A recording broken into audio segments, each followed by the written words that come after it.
Le Québec dont on va parler aujourd'hui n'existe plus guère. On s'est même efforcé, on dirait, d'en effacer toute trace.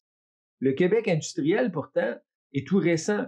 Euh, En gros, de 1880 à 1950, les villes québécoises se couvrent d'usines, bien sûr à Montréal, mais aussi à Québec, à Trois-Rivières, à Chambly, à Magog, à Sainte-Thérèse, à Shawinigan. Des usines émergent de nulle part, drainant la main-d'œuvre agricole vers des emplois ouvriers, généralement peu qualifiés, dans des domaines comme le textile, mais pas seulement, et l'industrie alimentaire, les métiers du fer, beaucoup aussi d'industries liées au bois, que ce soit le bois d'œuvre, mais aussi la transformation, bien sûr, on pense à pâte et papier. En fait, ce passé ouvrier-là qu'on souhaite effacer, le Québec en a déjà été pourtant très fier et a tout fait pour attirer ce genre d'usine, comme ici l'usine de Seigneur à Saint-Jean-sur-Richelieu, inaugurée en grande pompe en 1901, qui a pu employer jusqu'à 830 personnes à son apogée. On y produisait des machines à coudre pour la classe ouvrière, mais aussi utilisées elles-mêmes dans les usines textiles. L'usine de Seigneur à Saint-Jean a fait en sorte que cette ville est devenue ce qu'elle est aujourd'hui. Et pourtant, la dernière fois que j'y suis passé, ça avait l'air de ça. On l'a complètement détruite pour faire place à des condos. Aujourd'hui, la plupart même des gens de Saint-Jean ignorent l'emplacement de l'usine où ont pourtant travaillé des générations de Joannais. De la même manière, qui se souvient de l'usine Angus à Montréal, qui s'étendait au nord de la rue Rachel, pratiquement jusqu'à la rue Masson, gigantesque installation de fabrication et de réparation de locomotives pour les Canadiens nationales. Cette usine-là, elle a été démantelée, puis aujourd'hui, c'est un Provigo.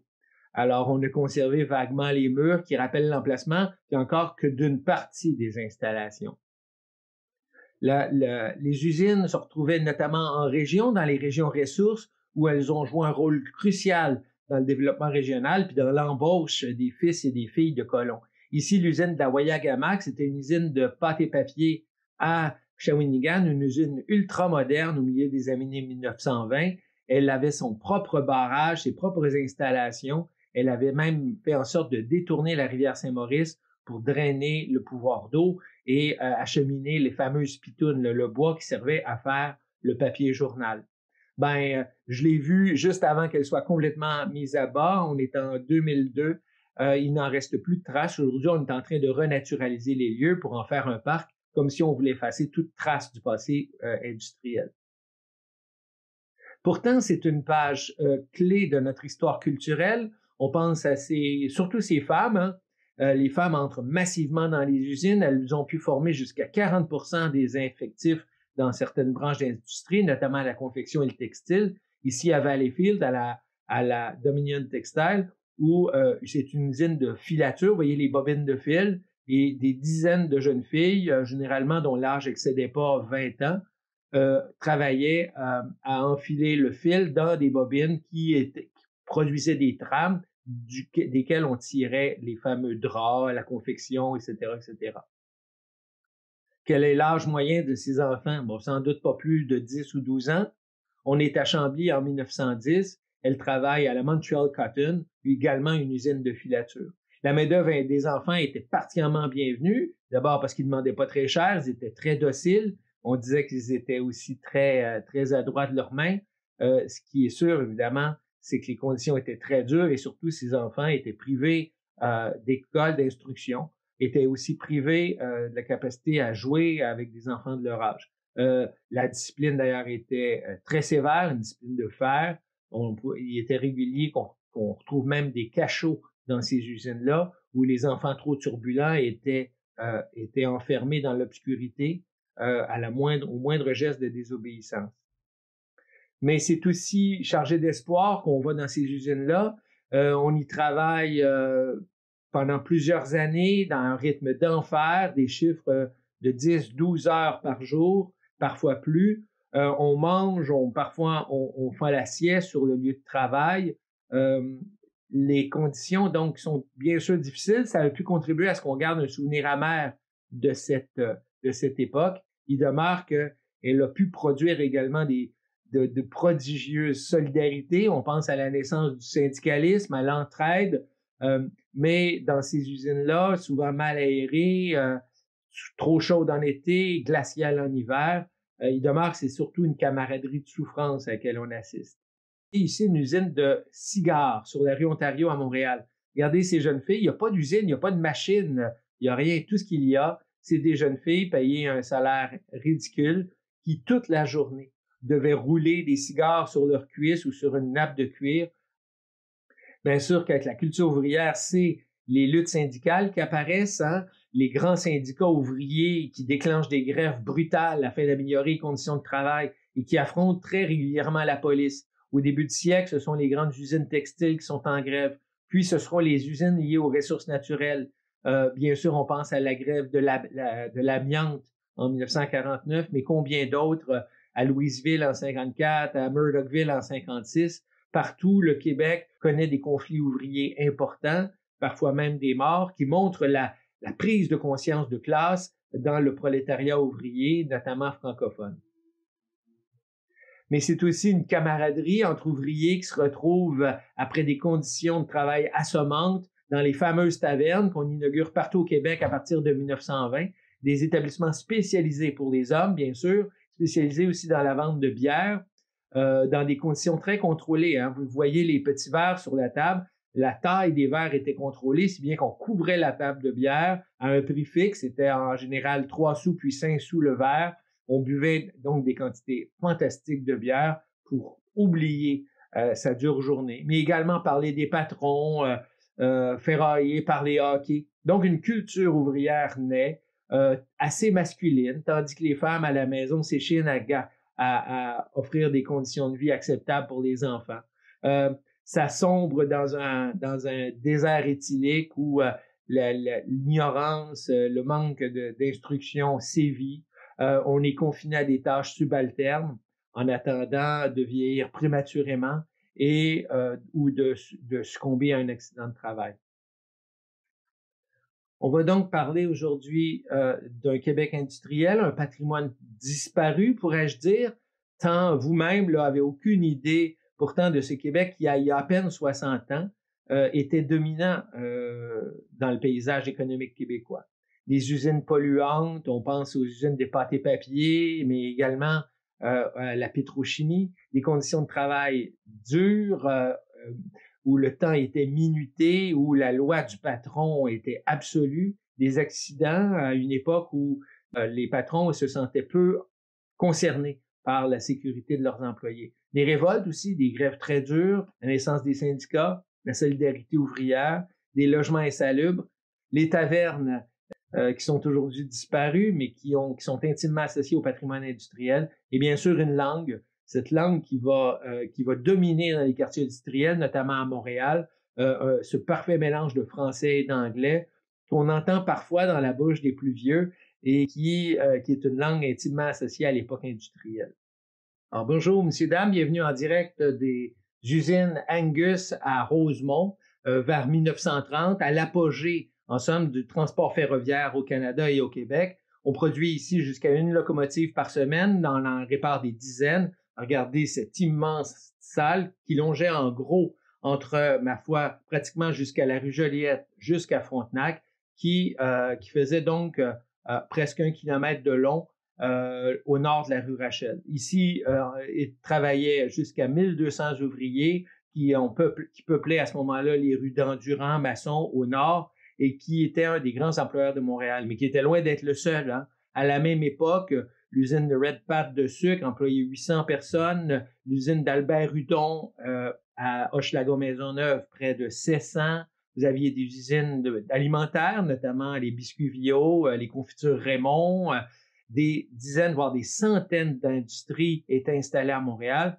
La plupart employaient de 10 à 50 ouvriers dans des installations parfois très sommaires. On en voit encore des traces, même sur le plateau Montréal, par exemple sur la rue Marianne, le long de la rue Saint-Laurent. On en reparle dans un instant.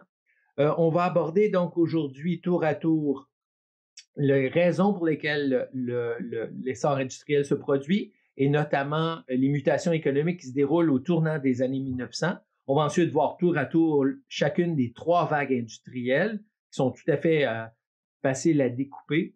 Ensuite, on va voir, parce qu'on s'intéresse en partie à Montréal, on va voir Montréal qui émerge à ce moment-là, dont la population décuple, qui développe les axes principaux qui dominent encore aujourd'hui et qui voit son territoire couvert de quartiers ouvriers et d'installations industrielles. Dans un tout autre ordre d'idée, pendant ce temps-là, la politique, et oui, la politique suit son cours, en fait, un peu par inadvertance, parce que on va voir que cette scène politique est tout à fait singulière et se résume en quelques instants, 3 partis en un siècle. Alors, on va essayer de voir comment se fait-il que les partis politiques ne sont jamais contestés, qu'ils restent en moyenne 30 ans au pouvoir, qu'ils remportent toujours leurs élections. Il y a quand même quelque chose de suspect à une époque pourtant où le monde rural est en détresse, où le monde ouvrier est révolté, où le paysage québécois est profondément transformé par l'essor industriel. Il faut se demander comment ça se fait que la vie politique suit son cours comme un long fleuve tranquille durant la première moitié du 20e siècle. Bon cours. D'abord, première chose dont il faut tenir compte, c'est la conjoncture économique. Cette conjoncture, elle est marquée par de grands cycles, comme vous le voyez. Ces cycles, vous les avez dans les infographies, et avaient ponctué le développement industriel. La première vague, à partir de 1780, avait donné naissance aux industries en Angleterre et en Belgique. Là. Vous en avez une idée. Puis, ça avait été une longue récession qui avait duré jusqu'en 1850. Nouvel essor en 1850, dont profite en particulier le Québec à ce moment-là quand même, avec un essor des transports ferroviaires, avec le premier développement industriel. Il va y avoir une crise brève en 1874, puis surtout, c'est le grand essor à partir de 1897. Cette date-là est précise. C'est le moment d'ailleurs où les libéraux arrivent au pouvoir à Ottawa et à Québec, mais c'est surtout dans les mémoires les grandes années folles. L'essor fulgurant du capitalisme, l'essor des villes, de 1897 à 1929, le capitalisme s'installe partout et avec lui les voitures, l'éclairage des rues, les rues pavées. On assiste à l'essence d'électricité. L'essor même des cinémas, des salles de danse. Bref, les villes en particulier sont profondément transformées par cette longue période de prospérité, en gros de 1897 à 1930. C'est ensuite la crise, puis à nouveau la croissance jusqu'en 1973. On a appelé les 30 glorieuses cette époque remarquable de croissance ininterrompue. C'est l'âge de vos grands-parents, c'est le moment où on développe au Québec les banlieues, etc. On va assister après 1987 à la fulgurante montée d'Internet, de l'économie virtuelle, qui va nous conduire jusqu'à la crise de 2007. Une crise dont on est sorti, mais qui connaît des hoquetements à l'heure actuelle, notamment à cause de la pandémie et de l'essor de l'économie chinoise qui semble monopoliser désormais la croissance au niveau mondial. La période qui nous intéresse maintenant, c'est-à-dire en gros la période charnière au début du 20e siècle, je vous demanderai de noter ceci.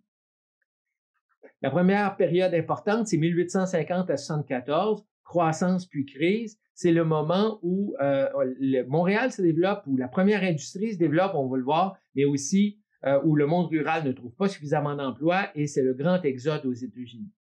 À partir de 1900-1930, en revanche, c'est une grande phase de prospérité qui coïncide d'ailleurs avec le développement industriel au Québec. L'essor des villes, surtout de Montréal, sur lequel on va se pencher tantôt. L'autre période ensuite qui marque la fin littéralement de la crise, c'est le boom industriel. 1940 à 1945, le Québec double sa production industrielle à une période extrêmement brève. On se met à une vitesse fulgurante à produire tout ce qui peut être utile à les forces armées engagées dans le conflit contre l'Allemagne nazie, des bateaux, des canons, des camions, des avions même aussi à Longueuil, des moteurs, des chars d'assaut à Rosemont, des munitions à Verdun, partout, et bien sûr de la pétrochimie dans l'est de Montréal, partout l'industrie connaît un boom fantastique. Ça sera en général une période brève, mais il y a des industries qui vont se maintenir après la Seconde Guerre mondiale dans ces domaines-là. On pense en particulier aux télécommunications, on va continuer à faire des téléphones, des téléviseurs même à Montréal, et la pétrochimie aussi dans l'est de Montréal. Et enfin, bien sûr, l'aéronautique, Montréal va développer un créneau dans ce domaine. Donc, bien saisir le rôle de la conjoncture dans le fait que l'industrie se développe à des moments spécifiques et pas à d'autres. En gros, de 1880 à 1990, on assiste à un complet renversement des secteurs où les Québécoises et les Québécois trouvent des emplois.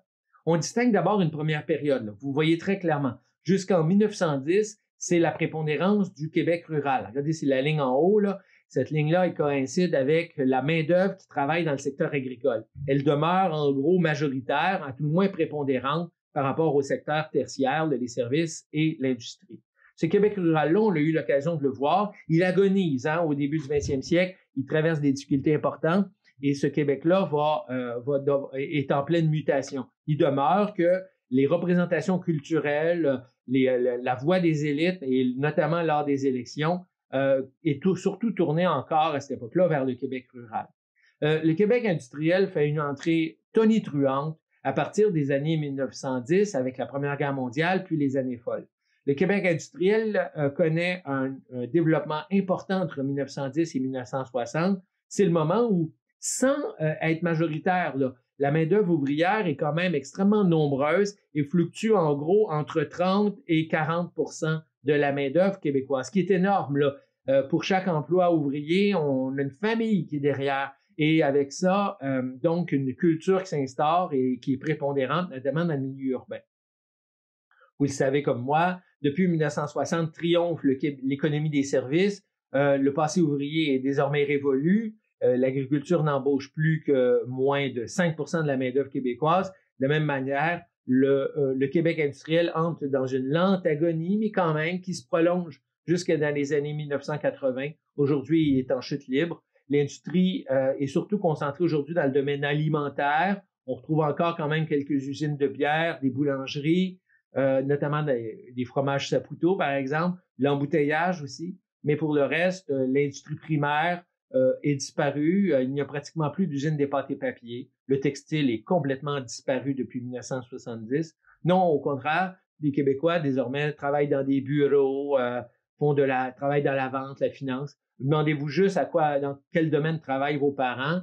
Vous avez sans doute du mal à saisir là, au juste quel est leur emploi, mais il demeure que c'est essentiellement, à tout le moins massivement, dans le domaine tertiaire. Donc, le Québec dont on va parler, c'est la tranche du milieu, avec une apogée notamment vers 1950. 1950, le Québec est en pleine économie industrielle. On est encore sur la vague de l'après-deuxième guerre mondiale. On produit énormément au Québec de choses qu'on ne produit plus du tout aujourd'hui. On parlait du textile, mais aussi dans le domaine électronique, des radios, de la télécommunication. On produit également des voitures, des camions, des autobus. On produit des turbines, des moteurs d'avion. Dans tous les domaines, le Québec se démarque par une industrie dynamique qui mise bien sûr sur les salaires peu élevés de la classe ouvrière québécoise francophone, mais également sur des secteurs de pointe qui le démarquent au niveau industriel mondial. Penchons-nous maintenant sur la répartition de cette main-d'œuvre. Ce qu'on voit, bien sûr, c'est que cette main-d'œuvre qui était rurale à 58% à la fin du 19e siècle, puis industrielle, on va assister à la prépondérance aujourd'hui des services. Ce secteur-là extrêmement composite, je l'ai réparti en une dizaine de secteurs.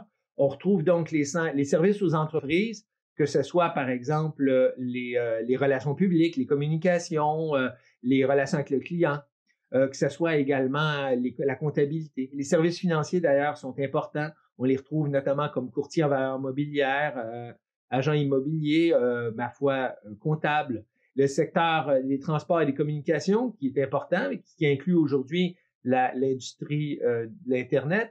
L'enseignement, qui demeure un secteur important, à 8 que ce soit dans le secteur public, privé, mais aussi la formation en entreprise. Les fonctionnaires, énormes, la bureaucratie gouvernementale, mais qui comprend aussi les services publics, tels les pompiers, les policiers. Les services de santé, 11 de la population, à lui seul, travaille dans ces secteurs-là. C'est plus que, évidemment, que le domaine de l'agriculture et des mines au complet, là. Les services aux personnes, on parle de préposés aux bénéficiaires, mais aussi de coiffeurs, d'esthéticiennes, etc. Et bien sûr, le secteur le plus prépondérant de l'économie, qui va pas très bien en période de pandémie, mais quand même, le commerce, la vente, le télémarketing. Le secteur traditionnel de l'industrie et de l'agriculture se retrouve bien marginaux aujourd'hui et semble un reliquat d'une histoire désormais révolue.